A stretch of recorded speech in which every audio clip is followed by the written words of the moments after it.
Namaste. And welcome to our continuing series, Evenings with Sraddhalu.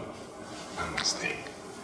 So we've had some questions on that we've discussed briefly, but they need a little bit more looking into, especially these binaural beats.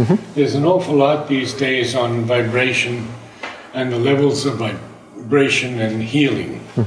If you could cover that a bit. We can look at the question itself. Yes. He asked something. He says, what are your thoughts on binaural beats, their utility and effectiveness compared to normal meditation, which we do? Many people upload videos on YouTube claiming that different waves, if listened to in a quiet room with headphones, can help in DNA repair, whole body regeneration, curing illnesses, etc. Is it true? So this is a technology which has been experimented upon for the last, let's say, about 50 years. And it started because in the early studies of the brain waves, they discovered that the entire brain has a kind of a resonance. Each cell is sending out its own signals, clusters of cells have their own signals, portions of the brain light up, another portion, then another portion, and they seem to coordinate sometimes. But the brain as a whole seems to send out an electrical rhythmic pulsation, which is the normal state of our waking consciousness. But when we enter a sleep state, the frequency of the pulsation shifts. And when we enter into a state of deep sleep, it shifts to something else. So there are three categories of brain waves. And I don't remember, unfortunately, which one is which. There's beta, alpha, and theta. Beta is the deepest. Okay. Alpha's medium, I believe. Delta, gamma. Yes. So the idea was that the brain resonance is somehow leading to your state of waking or sleep or trance, because the whole science at that time was based on the idea that consciousness is a result of the brain. So the logical thing to do was to induce the brain to enter those rhythmic states, and that would put you into certain states of consciousness. That was the idea. Of course, from a yogic perspective, we will put it this way, that the state of consciousness, which is independent of the brain, compels the brain into a certain way of working. Yes. And so you can choose to shift your state of consciousness, the brain will follow. But it's not true that if you force your brain into a particular rhythm that your consciousness will change, necessarily. Yes, it might influence because there is a two-way connection, but it's not enough to put you into a state of, for example, deep trance.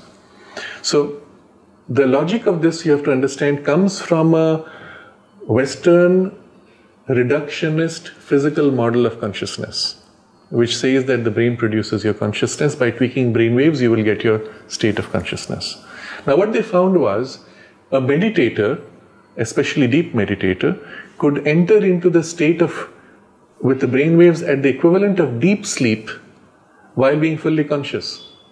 So he would have eyes open, he could be in conversation if he needed, but the brain was pulsating at the state associated with deep trance or deep sleep.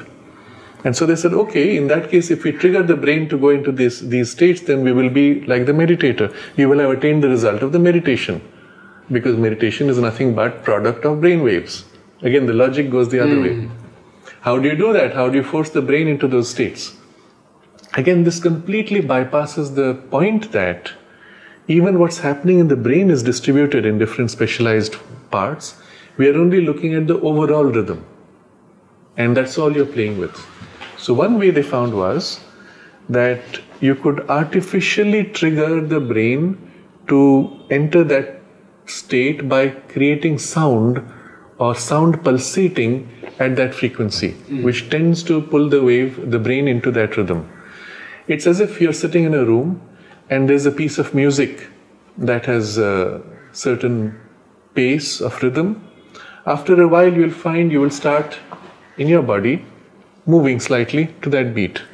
Or if you're speaking, your speech speed will tend to align to that beat If the beat is slow, you'll start speaking slower. If the beat is fast, you'll start speaking faster. If you're eating food, your rhythm of eating will also match the music. So if you go to a fast food joint, you want to eat fast, and the joint wants you to eat fast and get out so that others can come in and take your place. So they have a table without chairs so that you eat standing, and they have music which is fast paced. It goes dit dit dit dit, you eat dit dit dit dit, and you get out dit dit dit dit. What you're doing is so natural to the human body to align itself to a rhythm of something outside, because, well, that's how we are. Let's do that to the brain. That was the logic of it. So you can pulse music at the brain frequency, 8 times per second, or whatever the frequency required for that particular state you want. Or the problem with 8 times per second is it's too low for you to be able to hear. The lowest sound you can hear and a young person can hear is 20 pulses per second, 20 hertz. Yes. And your brain is pulsating at 8 hertz or 6 hertz or 10 hertz depending on states. So you can't hear it. How do you get the brain to hear it? So the trick they used was this.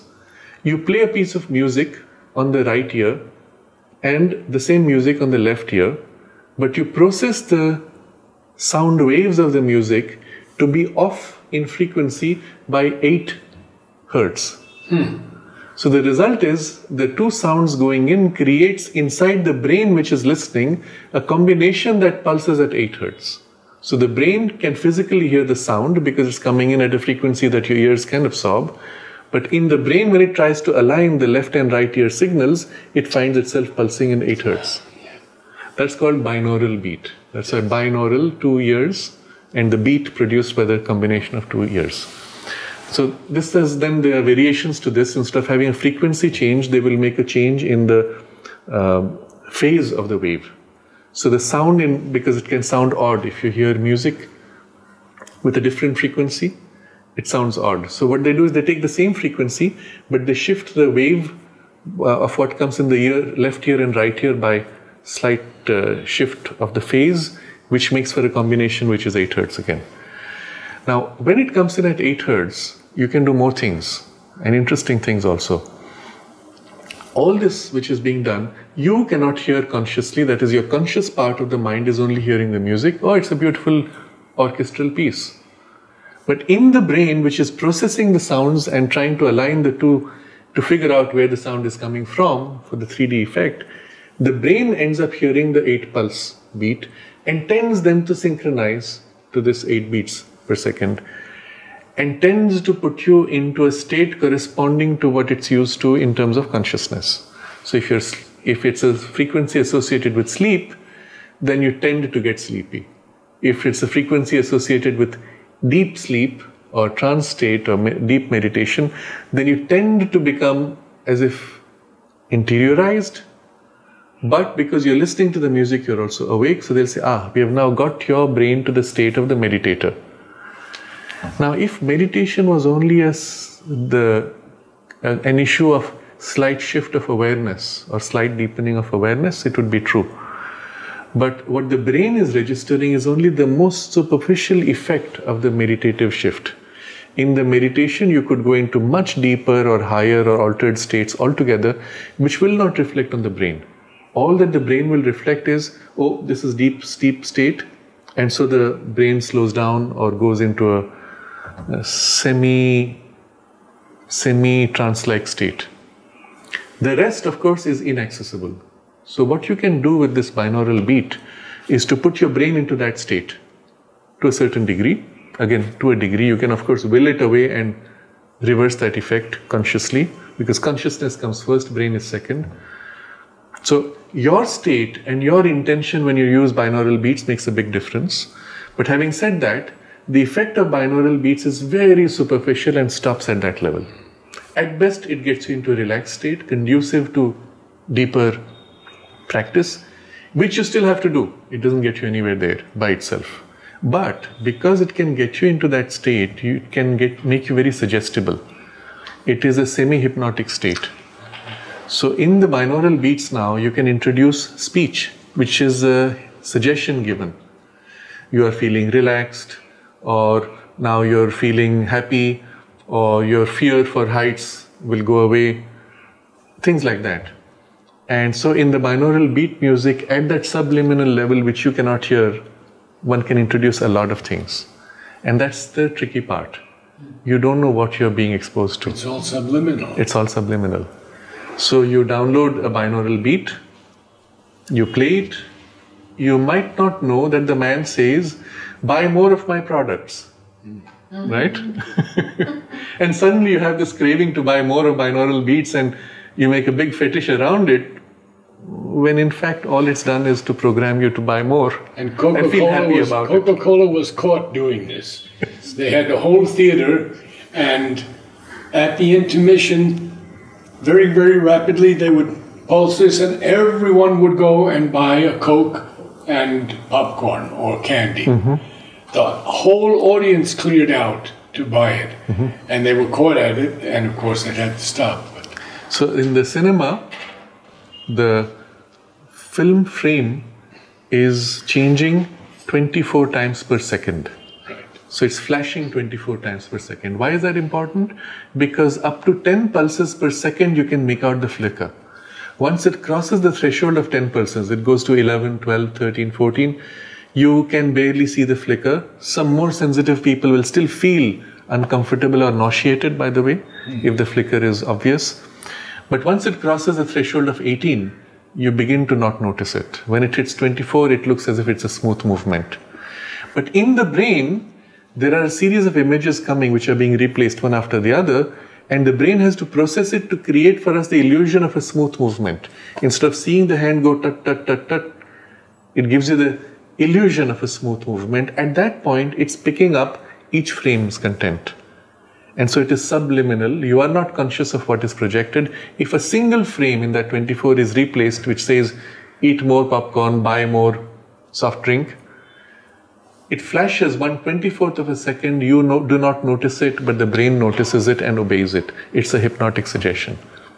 Now the same thing can be introduced in your binaural beats, and you wouldn't know the difference. So basically, binaural beats is no different from a good session of hypnosis.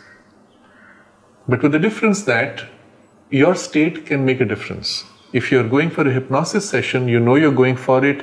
The hypnotist will tell you relax and take you through certain states.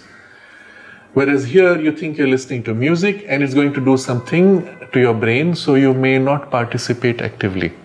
The result may be that much weaker. But if you choose actively to participate, you'll still have the effect of a good hypnosis session. But with the difference that you're not conscious of what the hypnotist suggestions were. If you trust the source, you may do things, but beyond that, again, I don't give to it so much value.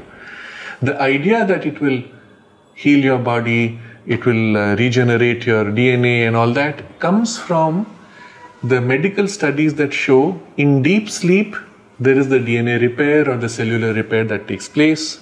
In states of deep meditation, similarly, you can have some rejuvenation at the level of cells or in the brain.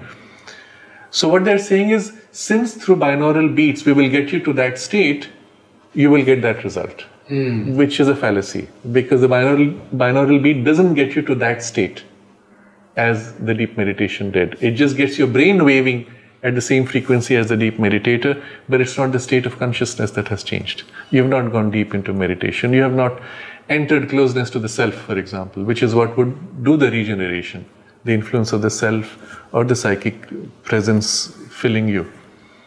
Just because your brain waves at the same frequency of someone in trance, it doesn't do much. Of course, if you did it with that intention, now I'm going to listen to binaural beats, I'm going to enter into deep relaxation with the intention that it's going to do something good for my cells, and you slide into sleep with that, you just happen to have good sleep because you were relaxed and you did it well, you might just get a refreshing sleep and maybe some cellular regeneration. But how much was the binaural beat helpful to that? Maybe nominally, maybe it helped you to go to sleep by the suggestions or making you relax on some physical level, all of which can be had directly by conscious intention. So I personally don't give too much value to these things. Is it still as important as, a bigger thing as it was in the 90s? We used to get cassettes offered, free cassette to try this, try that. So it was one of the fads during that period, and so it had a big thing. Obviously, the fads don't last when the results are not so effective. If they had been effective, many more people would have been doing it. Certainly they have an effect, but they're not as effective as the promise was. For example, you could use it as a post-hypnotic training for learning a new language. So through binaural beats, if you have instructions for learning a new language, it would be helpful. But then you still have to complement it with an outer study to bridge the outer and inner layers, and that may be useful. The US military does use these binaural beats, but in combination with other consciousness changing technologies, including isolation pods and use of certain chemicals and drugs, etc. But the idea again there is that somehow from outside you can influence the brain and program it. And that to me is inherently a dangerous approach, because you don't know what the programmer is doing to you. There are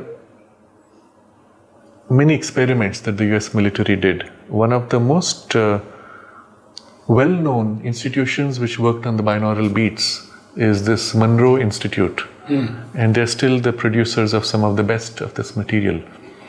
We used to get them. Yes, exactly. And it still is the hub for a lot of the deep training that the military uses, which involves these hypnotic and post-hypnotic suggestions. So they use them, for example, for veterans who have some trauma, and they can use combinations of these to help them adapt to the trauma and change them. But my simple solution there would be, teach them practice of deep meditation, you will get far better results. But in the absence of that, this is certainly a much better way than taking them to through psychotherapy, which may be Freudian based and therefore not very helpful. This would be perhaps more effective than that, but less effective than a direct practice of deep meditation. Since it was also an institution that was used by some of the military intelligence and the CIA, we don't know what else they put into their tapes. And the technology they put out in the tapes, of course, is the most rudimentary. The more advanced things they keep for their own internal uses. This is just to give you a background of the technology itself. But once you understand what it does, you can do much more by conscious deepening of your state through concentration and meditation.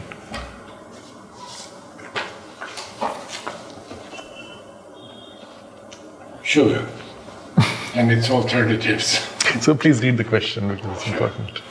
In one of the discussions, you mentioned that white sugar is very harmful for our body, but you did not tell us what could be the healthy alternative of sugar, like jaggery or honey. Or sugar coming from jaggery or honey will also be harmful to the body? So we recognize different categories of sugar, and the most damaging is the white sugar. Brown sugar having at least some elements of minerals and vitamins, which would be part of the original sugarcane juice. Honey having even more. Jaggery also better, close enough to honey. But all of these still don't address the question of why do you need so much sugar? Do you actually need so much sugar? And we realize that this excessive use of sugar is a recent phenomenon which goes back, let's say, about 50 years. The use of sugar, and this is a documentation which you will find online, the use of sugar per decade has been dramatically increasing in the last 50 years. And it's in a large part because of the propaganda of the sugar industry, the sugar lobby, which needs you to buy more and more. And just think about this. Every child, so let's say a child is visiting you, what are you going to give him as a gift? A toy or sweets? Why? Because that's done. There's even a song which is in a children's book in India, in Tamil, which says, it's a song to a child, little girl can I give you a balloon or sweets? And somehow it's programmed to children early on that this is what you should like, this is what you should crave. You go to a children's party full of sugary sweets. You go on the beach with a family, let's say, and for the children you have the balloon and then a whole range of sweets. And the adults don't eat so much sweet, but the children are made to. That's all you're given. And so you've been programmed early on, not recognizing that pure form of sugar is actually more addictive than cocaine. Getting into the human body, it creates and triggers the addiction response, and after a while the child craves it. The child demands it. And if you refuse it, the child goes through withdrawal symptoms which involve a lot of psychological problems. The child suddenly becomes extremely anxious, angry, and the parents say, but why would I do that? I just give the child more sugar, finished. Not realizing that you've just programmed an addictive behavior in the child which is damaging to the health for the rest of your life. In the 70s, when heart disease began to increase dramatically, every evidence, every study showed that it was linked to sugar. The sugar lobby paid the doctors and paid for studies that linked heart disease to fat and created a new parameter of cholesterol control, which was completely fake, totally unnecessary. And that's why, even cholesterol, it shoots up, modifies in your blood all the time according to what you eat. None of it causes heart disease. It's the sugar inside which triggers a response inside the veins, which is an irritation, and the irritation response makes for cholesterol to latch on to the irritated part and build that layer which causes the hardening of the arteries and so on. But the trigger is the sugar and the inflammation it produces. And so they buried that evidence, which more recently came out, but it appeared in a few select articles, in a few select journals, and then is quietly suppressed. It does not appear in popular newspapers. It does not come into your medical training. It does not come into your doctor's orders telling everybody, stop this excess sugar. So I'm going back to the starting point. Somewhere along the way 50 years ago, we were all taught to eat more sugar. And then we were taught to crave sugar and become addicted to sugar. So the question really avoids that point. Do you really need so much sugar? So I'm going to start by saying start cutting back sugar dramatically. If you find it too strong, if there's too strong of a reaction of the addiction, well, taper it off, but start tapering it off. And one of the ways that you should do is not just reduce actual sugar content, but even other variations of sugar, but also reduce carbohydrates. Because the carbohydrate in your food are converted into sugar in your body. Shift to what the body knows as its normal rhythm to convert fat into the sugar it needs, that is called the keto mode, ketosis mode, where it converts fat into energy rather than sugar into energy. If you eat too much sugar, the body says, oh, there's so much sugar, what do? I should store it. And it stores it as fat. But if you don't have sugar, the body says, okay, I need energy, where do I draw it from? And it takes the fat and converts it to sugar. That's called ketosis. So people have been told, and it sounds sensible, if you eat fat, you'll grow fat. Not true. If you eat sugar, you will grow fat. So if you have a problem of weight, cut back on sugar, you'll find the weight drops. Not just sugar, but also high carbohydrates. So we're speaking of bread, pasta, rice, and anything packaged. Anything packaged, if you look at the quantum of sugar and quantum of salt, it's extremely high. You may not taste it. They even introduce chemicals that prevent you from tasting the sugar, but they push sugar because that's what makes you crave and addicts you to that food. It's interesting how the whole thing is turned into a science of how to get people addicted to the food you make. So you take any plastic packaged food, look at carbohydrate content, sugar content, salt content. And because now they're required by law to mention it, and in proportion to daily serving, recommended serving, you will find for a bag of chips, for example, the salt level will be 20% of your daily input or 50% of your daily salt content.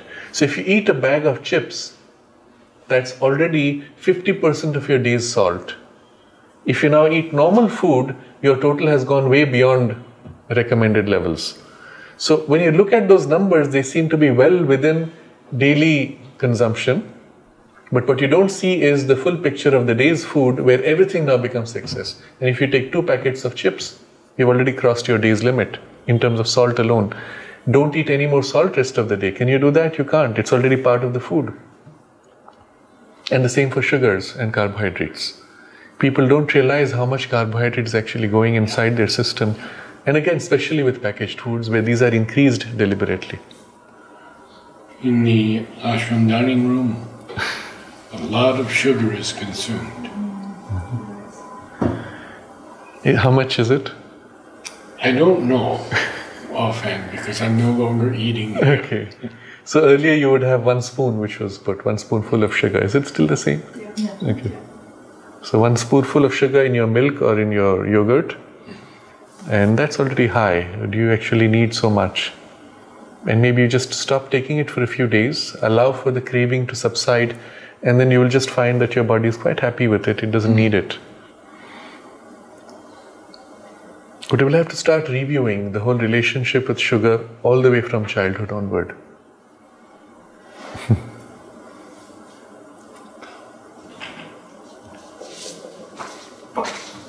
So do not make the mistake of replacing sugar by jaggery or honey of the same proportion or quantity. You're just falling into the same trap. The next question, as the Mother Earth is being polluted by fertilizers, chemicals, and industrial waste, what about the Ayurvedic medicines, herbal powders, etc., which Patanjali, Himalaya, and Dabur-like companies are producing? Are they organic and effective, or due to pollution, the herbs have also lost their potency? So first of all, most of these are not organic. If they are, then they will state them. If they don't state them, then they are not, and you should know that. Patanjali Ayurveda, Swami Ramdev's industry, was highly respected or trusted because he was trusted and respected, and as a teacher of yogasanas, and for his health, for the benefits of health that he brought through his teaching. But once he moved to the industry itself was led by people who came from an industry background, and they had to process it within the industrial framework. And when the demand, because people trusted him, the demand shot up. He was providing the same products that multinationals provided at 1/3 the cost often. And so demand shot up every day. Every year he was growing in such large numbers. Today he's competing with the biggest multinationals with plan to double his capacity in another year or two, and so on. At that point, you have to ask, where do you get the resources to be able to overnight double your production? Eventually, it's going to overlap with the existing resources which are supplying to the other multinationals. It's a shift within the market. So then I came to know that, for example, for him to provide the necessary milk or butter, he had to outsource the production because his own cows cannot produce so much. So he had to outsource it to other cooperatives all over the country. And they were manufacturing and selling to him, and it was branding. And so you cannot say that what he started with is the same as what you have today. Then they began to get a lot of legal challenges, so they had to put up their standard of manufacturing, cleanliness, etc. So you can certainly be assured that it would be as good as any other multinational. It's much cheaper, etc.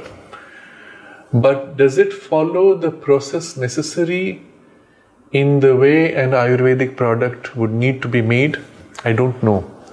Because certain standards of modern hygiene require that anything that you sell has to be pasteurized, for example. Milk has to be pasteurized. That means you heat it to kill all the bacteria, and with it, all the hormones in the milk will die, all the other living elements will die, and so on.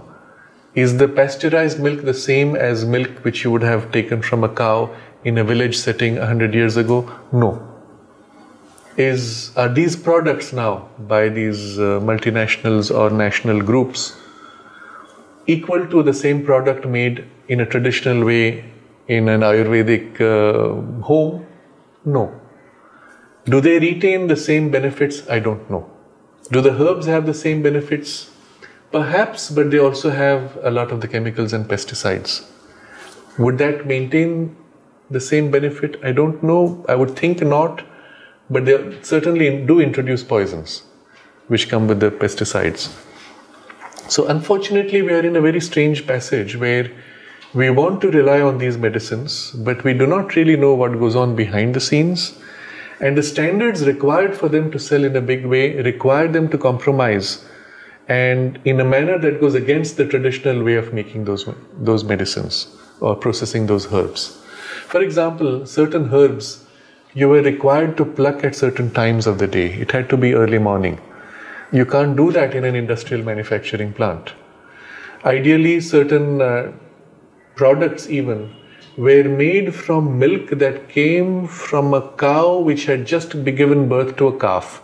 And in the first 3 days, there's a particular content in the milk which has immense value. The colostrum, is it called? And some other variants up to that, which will be there only in the first 3 days. Now, you cannot have a product that is sold in the millions coming from cows which have given birth within the first 3 days.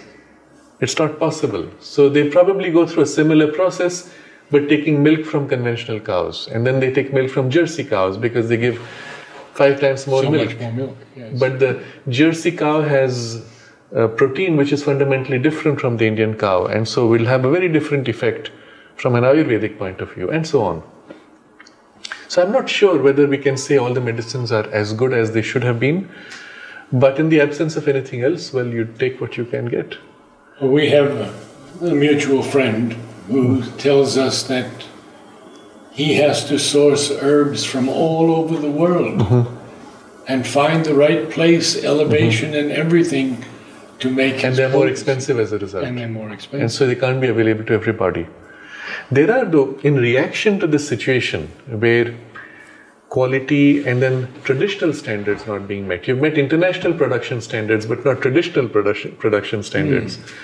So in response to this situation, a lot of people are turning to the more conventional approach.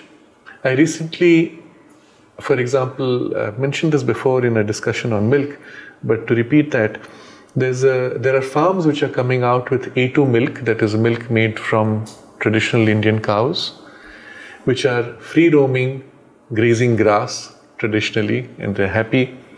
They've not been pumped with hormones. They've given birth naturally to the calf. Calf has drunk milk before they have extracted the rest of the milk for the purpose, and then the milk is churned and made in the traditional way. Yes, it's more expensive, twice as expensive, sometimes 3 times as expensive. But for people who are particular about that and who consider it important enough and can afford it, that's the way it's going. So what I do see, and I'm hoping it will catch on in a big way, is farms coming back to their old traditional way of milk production as well as food production.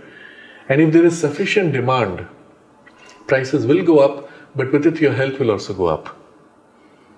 And illnesses will go down. Is it worthwhile?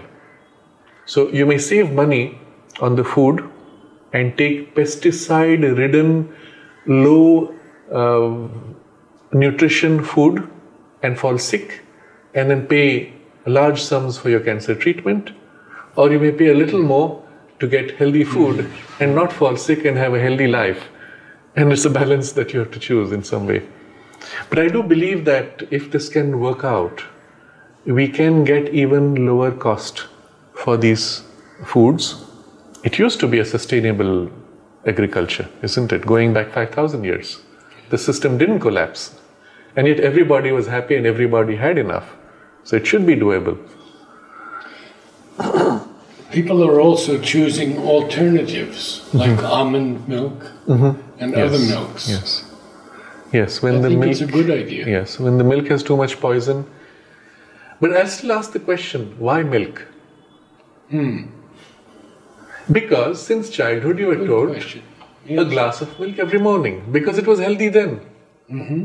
And now you have cows which give 10 times more milk, but which have 1/10 of the nutrition. Is that glass of milk still relevant?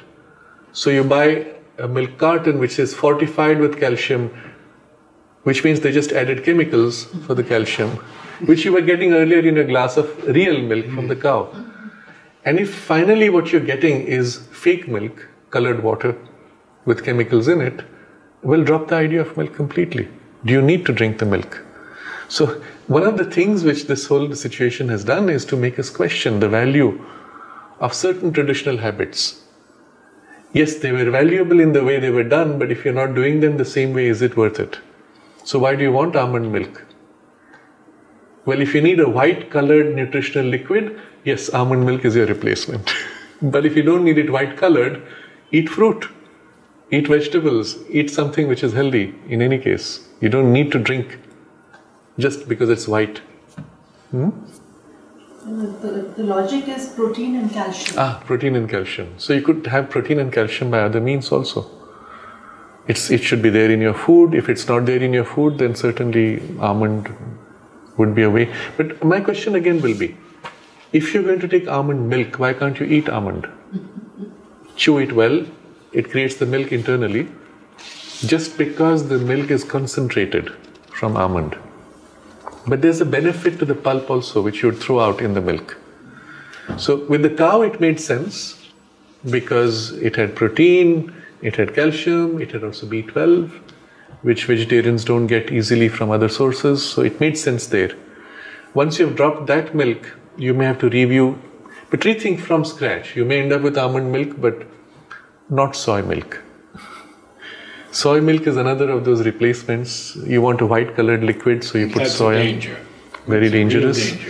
A 94% of soya in the world is genetically modified to grow faster and give more bulk to be used as cow feed.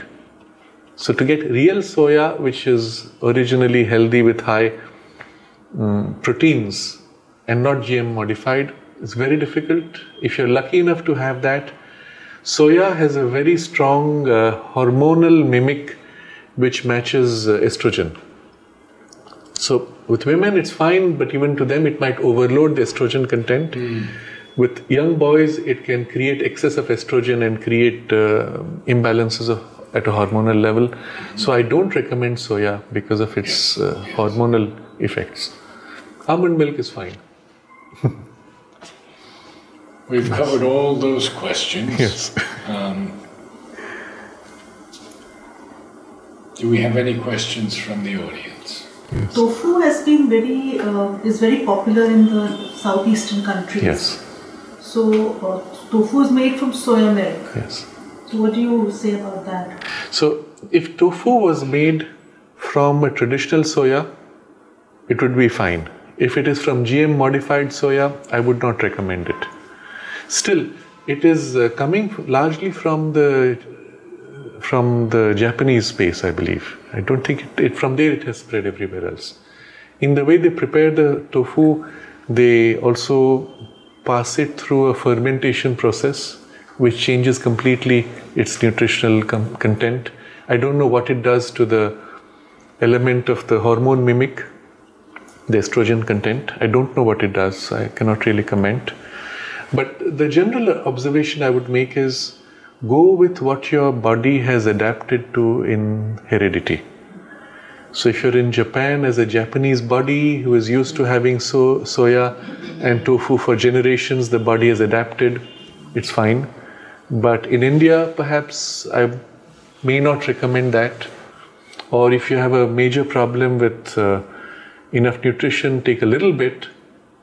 Take many other things. There are many sources to get whatever you need nutritionally. We have a lot of millets, for example, which are very high in protein and other components. And you need not have any sense of lack in nutrition if you go with those traditional grains. What I find though, if you go to a hotel, you will see this. Every hotel has exactly the same standard breakfast spread. If you go to any house, you find the same hotel culture spreading in. Cornflakes with milk. Why? You were programmed through your advertisements, through whatever culture. And in the US now it's already gone down 2 generations, cornflakes, right? Oh yes. At least 2 generations, maybe more. In India it's become the first or second generation. And I was surprised when I saw this first happening. In 1991-92, with television, you had these advertisements for noodles. And there was a brand which came from the US, I believe, Maggi noodles. And they were aiming straight at children. Those children are now the parents who are feeding what they ate to their children. So they have got into the system. But if you ask yourself, why should you have noodles for breakfast? When we had already a traditional breakfast spread, and you threw that out for these cornflakes, which you have to buy, and they soak up in the milk to become large so that you feel a soggy mass. If you actually see the actual weight of food you ate, it was very little, for which you paid so much. It's actually 5 times more expensive for nutritional value which is relatively poor and unreliable. So it's useful to review what our traditional foods were for breakfast or for other things. Most of them relied on many of these millets, which are now considered poor man's food. Poor man's food because it's nutritious. With less quantum, you get more nutrition. Please make it part of your rich man's food also. Isn't corn very highly genetically modified also? Corn, unfortunately, has been highly modified genetically, and particularly what comes from the US. And it comes inside your chips or other processed foods, and they're all genetically modified. If they're locally grown, they may not be so modified, and they don't make for good popcorn, by the way. It's the GM modified ones which have been modified for high starch to make good popcorn, which pops nicely. I'd like to ask a final question outside of the food section. The importance or value of satsang in the integral yoga. She's also another question. I have a small question. Yes, surely. About white rice. Yes. I heard in Norway the parents don't allow to eat children special white rice because they have heavy metals absorbed. Yes. Rice absorbs heavy metals. There are many plants which are very good for chelating metals, that is, they absorb the metal out of the soil, purifying the soil. But if as a result you eat the plant, then you're eating the heavy metals. It's not very helpful for us. And rice has been associated also with arsenic. It absorbs arsenic. And a lot of people in India who eat rice have arsenic poisoning. I found I had high levels of arsenic, for example, and my entire rice supply was from the ashram dining room only. And I had high levels of arsenic. I wonder what it is for the rest of the ashram. Nobody tests us.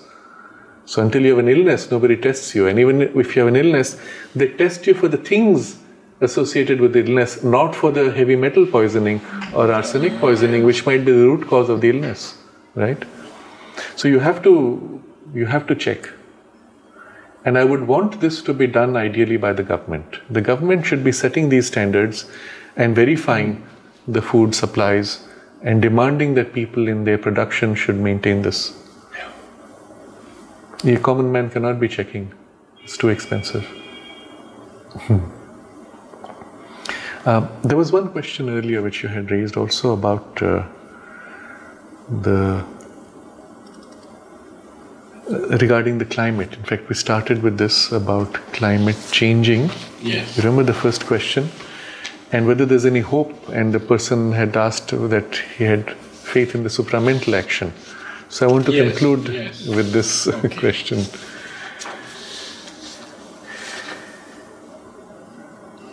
The supramental force is inherently a force of oneness, which is the origin of all this multiplicity that is the cosmos. And so everything that exists is an aspect of itself. Everything that appears in contradiction is also an aspect of itself. Even the poisons are an aspect of itself. And so the action of the supramental force can use anything and everything, including the poisons, to its use for hastening evolution. So it's not to say that the poisoning should be ignored or encouraged, but it is to say that in spite of the poisoning, what the supramental consciousness has to do, it will use it. For example, the poisoning can be used to trigger people to wake up sooner. Isn't it? The fact that we see sickness increasing so dramatically, and it happens so dramatically that within 5 years you find many of your relatives fall sick, is enough to provoke a reaction to say, enough, we put a stop here. And maybe that's what we need. Or even the poison entering the biology may be used, if the body is already under influence of the supramental, may be used to its benefit. Unfortunately, right now the bodies are not under influence of the supramental. At best, our minds are under influence, and that too indirectly. And so at that level, it will only help to change thought patterns and help people wake up at least in knowledge and in awareness. But Mother spoke of the effect of the supramental on the physical, in physical matter. She was asked specifically this question: what will be the first signs that the supramental is working in matter? Because it starts working top down, working upon that which is most plastic, most responsive to it. It'll act in the mind first, and then the vital, and then the physical eventually, or through the mind reach into the physical. So what are the first signs? And she spoke of two things. First, the change in weather patterns, and the second, the change in the human body. And in the weather patterns, she said that the earth will generally become more temperate. The extremes of heat and the extremes of cold will both move towards something more temperate. They will reduce from the extremes. And obviously when this happens, we can expect that there will be a period of adaptation.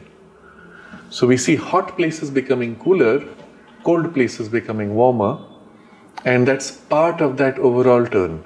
Now, this change does not depend on us. It's an action of the supermind working in matter on a global scale through the weather patterns. Again, it will use human processes, excess production of whatever, heat or cold or carbon dioxide, etc. It will use all these, but it doesn't depend on them, it doesn't need them. But it can use them to hasten that transition. So what we are seeing is a change in weather patterns for sure. Even if human activity is one of the major causes, there is also this other action which is working to modify or use even that cause to correct for things. But the biggest problem, even with carbon dioxide, which is a big thing now, is the trees we are cutting. If you plant more trees, all your carbon dioxide problems should reduce, and all your weather will become more temperate. So maybe that may be one of the agencies in which even the supermind will work in matter to bring back a even weather, which will lead to one of the very surprising results that the mother spoke of, even snow in Pondicherry and in Aurobindo at some point in the future. I've mentioned before, the United States military had developed a remote viewing program. And one of the things they were doing was to remote view the future and to anticipate certain trends and then correct for them in their own planning. When they looked far enough, all of them, all the viewers came up with something so strong as to be a major event, so significant that it was overwhelming for the whole earth. But they couldn't describe what it was. They had scenes or glimpses of it, but they couldn't specify what it was. But after that event, when they looked further, they found all over the earth the weather patterns being more temperate, and people living in greater harmony with nature, and even scenes where human beings and animals were friendly rather than hunting animals. So some kind of a sudden shift which gives a glimpse to another age which matches much closer to what the mother describes of the supramental age. So yes, we are right in holding that hope, because it will happen inevitably. When it happens, what the nature of the transition will be, that is left to us and the actions we choose individually and collectively. So this brings me to the second change which she spoke of, which is the change in the human body, where the body itself, she said, will change in appearance that the difference between the male and the female will become less. The body becoming more androgynous, because the supramental body does not have sexual organs. So, in appearance, more androgynous. In terms of consciousness, of course, the masculine and feminine will be there, but the form of body tends to become more androgynous. And so she said the difference between the male and female form will be less. Now we have in the ashram the records of all the past students since the physical education program started. Let's say about 1945 to 50. And so 1950 onwards, now 70 years of medical records of all the children from age 5 to 95, as long as they were in the program. We put all that data on the computer, and then they did a study of trends. What they found was the average age of all the children is growing. Straight line. It's not sudden bursts. Straight line. Decade to decade, it's just growing. The average height of all the children is growing in a straight line. Boys are growing taller, girls are growing taller. So the line of boys growing taller, line of girls growing taller, both are straight line, but the gap between the two is narrowing. Interesting. Very interesting. Yes. So girls are growing taller, faster than boys, catching up as if in the trend line, approaching something which will join at some point. Sometime now, sometime in the next decade, if you see the projection. It's a very interesting idea. And nothing has changed fundamentally in the food. If anything, nutrition quality has dropped because the food has less nutrition. Otherwise, we're eating the same food in the dining room and in the children's kitchen, corner house. Pretty much the same going back 50 years. So it is independent of nutrition. Exercise program is exactly the same. It has not changed in the last 50 years. So independent of exercise. What is controlling this growth? Interesting. Now you could say some of it would be tied to food and hormones in the food, but it wouldn't match in the 1950s and 60s because most of these hormones came after the 70s, or in India at least in the 90s. So what would explain that steady height? And that can only be explained by an action which is dependent on nothing else, and that is the supramental force and its action in the world.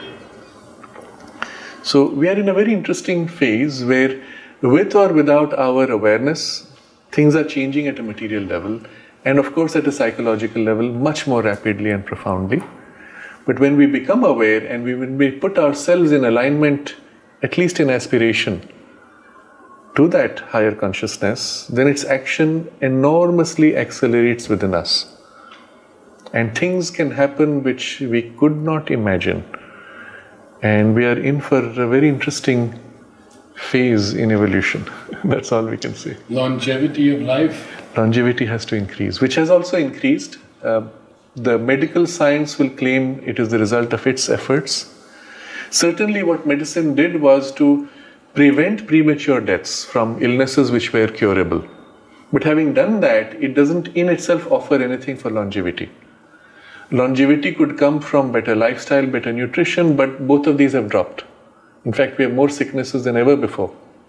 And yet longevity has increased. So I would say it is not because of the medicines, it is because of the action of this force. And one simple evidence for that, again going back to our database, the average lifespan in the ashram is well above the average lifespan in India or the rest of the world. And the only reason you can give to that with food which is relatively simpler, the only explanation you can give is less stressful life, maybe. But again, we have people living elsewhere with a less stressful life doesn't mean they live longer. And so we will say, this being a focal point for the supramental force, it would be because of the supramental action. However indirect, but it is working on the biology in a way as to extend the lifespan. We had 2 people in a community of 1,500. We had 2 people who hit 107, isn't it? Yes. And for most people to pass away before 80, we say, well, that was early. We would expect them to hit about 90 at least. So it shows that something is happening. Yes. But it happens everywhere because the action of the supramental force is everywhere. The difference is only here is a community where the action was amplified because of the conscious aspiration of the people. And you can do that wherever you are in your individual life.